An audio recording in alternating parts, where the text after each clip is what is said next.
Chanel, and let's talk that talk. I'm laughing. As you saute your onions and your carrots, you feel gay entering you like, oh my God, I need RuPaul. It's raining men, you know. Absolutely. Let's go to the first topic. And within feminism, I think that the role that men often play is more an outsider role, more so heterosexual, cisgender heterosexual men. I perceive them to play a more outside role within the movement of feminism, where feminism is not something that is for women or children, but literally is just about equity and equality for all genders. And if we think about that, that means that there is equity, there is equality, there's intersectionality for men and within masculinity and within the male presence and within the male representation. And if a lot more men felt comfortable and felt seen, felt loved, I'm hoping that those statistics wouldn't be as high. Where we have support groups for men, not only within a group of men, but where men can speak openly and freely with other genders and their own genders about, you know, I've had a really shitty day, or I'm not coping, I'm busy with performance preparation, and I'm honestly just feeling like I'm not enough. I've not heard enough men say that and speak about their feelings and speak for their feelings so often. So how do you feel about that and what the role is in feminism? Yeah, of course. You know, just like I suppose, you know, toxic masculinity sort of sits directly across on the other side from feminism, if you see what I mean. Yeah. You know, and you know, feminism and, you know, masculinity, you know, as you allude to, it's all of our responsibility, you know, to change, you know, the culture regarding this. Men have just as much responsibility, if not sometimes more than women with regards to feminism, right? You know, the question of using your privilege, you know. Just like our white folk have a responsibility towards people of color, men have the same thing. The same thing with masculinity, and the more popular form of it, the toxic one. You know, women have also a responsibility and a part to play. You know. Because it certainly isn't an individual problem, and I think even, you know, when you muck up the courage, you know, as a man to say, well, actually, I'm deciding to be less toxic. I'm going to be a lot more healthy in the way that I interact with people, in the way that I express myself. As much as we would, you know, like to say that, oh, it's all about ourselves and whatever, we do feed off, you know, what we get from other people. And, you know, the trouble is that we need to educate everybody about having the conversation. We need to educate men about how to be more open. We also need to educate our women to be able to support men. When they do take that step to be vulnerable and to be open, right? In the same way that with feminism, it is our responsibility as men to open up and to listen, to try to understand, and to assume our responsibility. You know, to take action where we can, to use whichever or utilize, you know, whichever ways we can to make it just a much more equal playing field for everyone, and this is the point, you know. It is not. It is not about giving women everything. It is not about giving Black people everything, Yeah. right? The question is not these specific things. They're branches of a root thing, which is this question of equality, right? That is what we want. That is what we're fighting for, and for that to happen, we all have a responsibility in the conversation, in the process, if you see what I mean. So with regards to the role that men play with feminism, it's huge. Please, can you just explain what Tsena is about and how you got to the name of your talk show? Yeah, cool. The name Tsena, the direct translation from Tswana or Tswana, is come in, which sort of signals the ethos of this series. And it's a conversation series more than anything, and it's really just creating a platform for people to be able to tell their stories sort of freely and openly, without the fear of judgment or exploitation or anything like that. And also just to celebrate people's journeys or achievements or successes. But my motivation for starting it came from years back. I felt quite alone and sort of isolated, with some of the things that I was going through, psychologically, mentally, emotionally, all of this stuff. And I remember how alone and isolated I felt. And of course, I remember how liberated I felt when I realized that actually I wasn't alone. That there were lots and lots of other people going through the same stuff. That there are countless people who are, on the other side of it and who live positive and meaningful lives as a result of it, not just, in spite of it. So it's important, to share our experiences, and so that's basically what it is, to share our journeys, to share our skills, our stories, our experiences. That's kind of the ethos of Tsena. Okay, well, thank you for sharing. Something that I've seen within our industry, because I don't know, maybe this is a stigma, but when I was growing up, it was often said that men who are musicians, especially if you're a classical musician, they must be homosexual. And if you have feminine traits or feminine characteristics, and feminine in the literal colonial binary term of if you wear pink, that's feminine, just for reference.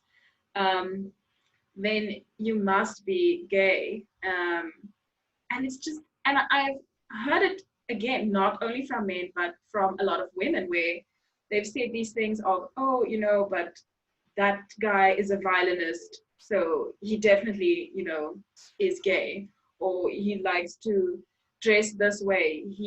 The way that he speaks is not as aggressive or assertive, it's quite demure or whatever. This person must be gay. And it's these connotations and these binaries that we place on people that if you are a man, that you have to be this sort of man. You have to be a strong man. If you are a string player, you must be a cellist or a double bassist. Anything other than that, like, ooh, it's dangerous. The men who are playing a double bass like yourself, we love you, we're still here for you. Appreciate it.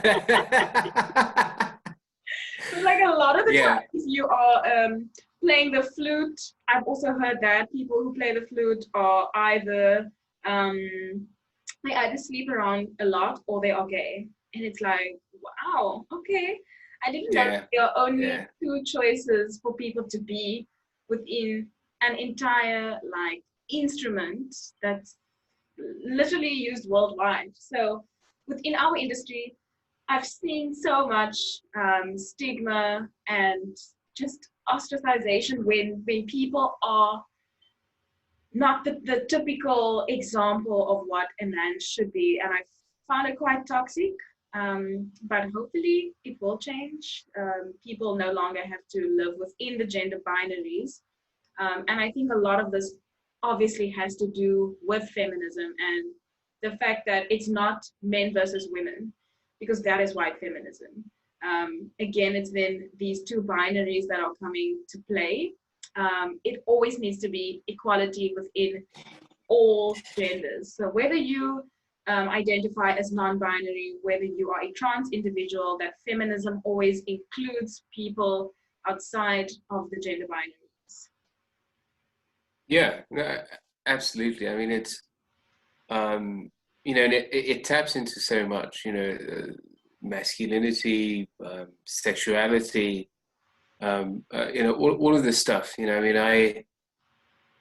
mean, all over the world, you know, but I think especially in a country like South Africa, which is still very largely sort of conservative and you know, patriarchal, and you know, there is a very specific idea of a man, if you see what I mean. Yeah. And if you know, and everybody's sort of, you know, desperately trying to fit into that mold, and if you don't, you know, then you know you get remarks like, oh, are you is she a biggie skiff, or you know, you know, what's this, what's that.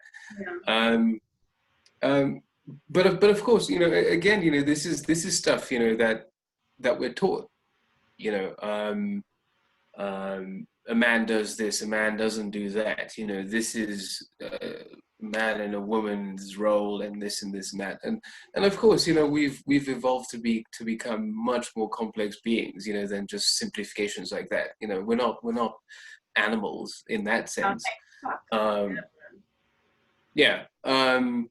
You know, so I mean, I remember, you know, I cooked once for one of my girlfriends,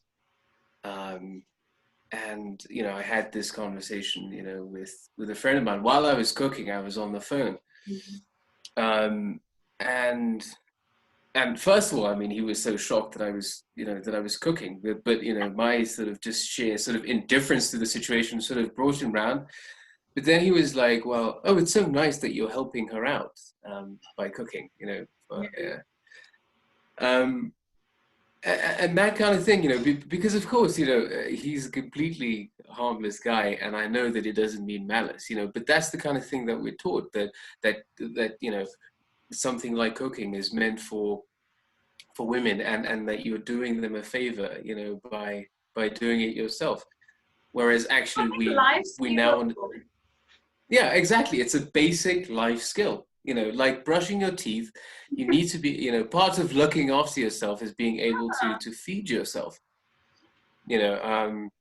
Yeah, so all of these things that we're taught, and of course, you know, if you don't fit into that, you know, then you know, the easiest thing to jump to is that you're homosexual, or whatever, you know, which of course is ridiculous. I mean, you know, as it's coming out of my mouth, you know, sort of, I'm laughing. as you saute your onions and your carrots, you feel gay entering you, like, oh my God, I need RuPaul. It's raining men, you know. I need to go to a drag show right now. I've just like made an entire souffle. I am as gay as it gets right now. You know, it's, yeah, exactly. Really, it's really just a life skill. I really can't understand, like, especially when I meet men and young men, not old men. You know, I've sort of just given up when it comes to old men, because there are a lot of older men from the generation, the apartheid generation, where you come home from a long day's work, you know, and your wife, you sit down. You all you have to do is wash your hands, if that. You sit down, your food is brought to you, your tea is brought to you. If you want a biscuit, you don't even get up to get it. Like, everything is done for you. So you are just, there's just this idea of, okay, so the man then goes out to work, and then obviously the woman is home and waiting for that breedie. So when I meet young men of my and our generation, and they say that they can't cook, and you're thinking about what were you doing your whole life? Like, who was cooking for you? You can't then claim to be radical, or you can't claim that you are this feminist because you've never cooked for yourself. You've always relied on then most likely your mother to take care of you. And you will most likely then perpetuate those same narratives of, oh, okay, but because my mother did this for me, it must be normal for me to find a partner who can like take care of me. And it's just like, no, bruh, what's up with that? Do you not have a sense of like just literally wanting to take care of yourself for the sake of like self-care? Yeah, I don't know, maybe I'm just too radical, but I like making my own food. Like, I'm not gonna ask my mother to. Yeah, no, absolutely. I mean, that's, that's not even a question. It's, it's as you say, it's just a basic skill. And this is the thing, people always talk about, taking responsibility for themselves, but a lot of people don't actually, understand what that actually implies. And this is the thing, on a sort of more fundamental sense, you can't claim social responsibility if you haven't taken responsibility for yourself, if you see what I mean. You kind of have to practice what you preach in a way, if you see what I mean. And it starts, but yeah, it starts at home. It starts with these little things. So absolutely, and that's the thing, and perhaps this is a slight issue that we have, and this is why far right people have license to call us wimpy left wing people, is because we there is a section of activism, if you like, that is purely sort of theatrical, if you see what I mean. It's purely so and there's a difference between, to make a very boring example, there's a very big difference between posting something on your Instagram, and actually living, the thing, if you see what I mean. How many men did I see post stuff about gender-based violence? But these are the same guys, who in conversation fail to take responsibility for their part in the whole thing, right? Still have conversations like, means is man, it means, or or whatever, or stuff like that, or justifying and all of this stuff, so it is not just fashion, it shouldn't just be fashionable, to be anti, or to be for something, or to be an activist, or whatever you want to call it. It should be out of principle, and perhaps that is what we've lost sight of, with all of these sort of clout, that is attached to it, if you see what I mean. Yeah. Thank you so much to my wonderful guest for the conversation. I hope that you have enjoyed this episode as much as we have. If you have enjoyed it as much as we have, don't forget to like, share, subscribe, and hit the notification bell if you would like to see more of this content.